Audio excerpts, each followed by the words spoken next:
আসসালামু আলাইকুম। সামনের ১২ তারিখের নির্বাচনটা আসলে কার জন্য কি সেটা নিয়ে একটু খোলামেলা কথা বলা দরকার। আমাদের বাংলাদেশের আমজনতার জন্য এই লড়াইটা বোঝা খুব জরুরি। এই নির্বাচনটা কেবল ক্ষমতার পালাবদল নয়, বরং বিএনপি ও জামায়াতে ইসলামীর জন্য এটা এক বিশাল টেস্ট কেস। আসুন একটু পেছনে ফিরে তাকাই। বাংলাদেশের নির্বাচনী ইতিহাসের দিকে তাকালে দেখবেন ভোটার উপস্থিতি বা টার্নআউট সবসময় আমাদের রাজনীতির গতিপথ নির্ধারণ করে দিয়েছে।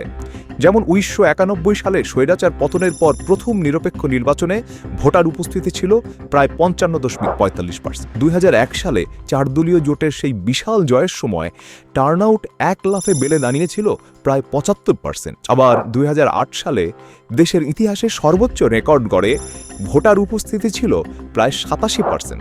তো এখন আপনাদের মনে হতে পারে, কেন এটা বিএনপি জামায়াতের জন্য টেস্ট কেস? ইতিহাস সাক্ষী, যখনই মানুষ স্বতঃস্ফূর্তভাবে দলে দলে কেন্দ্রে গেছে, তখন ফলাফল বিএনপি বা জামায়াতের মতো বড় দলগুলোর অনুকূলে এসেছে। এবারও যদি ভোটার উপস্থিতি সেই ৯০ বা ২০০১ সালের মতো বড় অঙ্কের হয়, তবে বুঝতে হবে এদেশের রাজনৈতিক ল্যান্ডস্কেপ আসলেই বদলে গেছে। মানুষ যদি স্বতঃস্ফূর্তভাবে ভোট দেয়, তবেই প্রমাণিত হবে জনগণ বিএনপি ও জামায়াতকে দেশের প্রধান রাজনৈতিক শক্তি হিসেবে পূর্ণ সমর্থন দিয়ে গ্রহণ করে নিয়েছে। তাদের এতদিনকার আন্দোলন আর লড়াইয়ের নৈতিক জয় হবে সেদিনই, যেদিন সাধারণ ভোটাররা লাইনে দাঁড়িয়ে ফিল মারবে।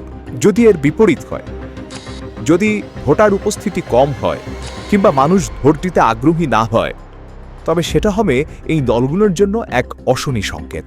এর মানে দাঁড়াবে জনগণ তাদের বিকল্প হিসেবে পুরোপুরি আস্থায় নিতে পারছে না, অথবা মানুষ এই পুরো প্রক্রিয়ার ওপরই আস্থা হারিয়েছে। আর এই সুযোগটাই নিতে চাইবে আওয়ামী লীগ ও তাদের সুবিধাভোগী গোষ্ঠীগুলো। এজন্যই আমাদের রাজনৈতিক দল ও নেতাদের মানসিকতার পরিবর্তন লাগবে।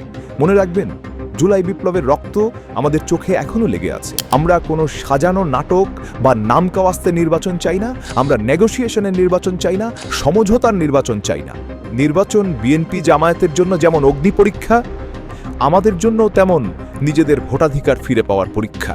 মানুষ যদি নির্ভয়ে কেন্দ্রে যেতে পারে, তবেই পরিষ্কার হবে আগামী দিনের বাংলাদেশ কার হাতে।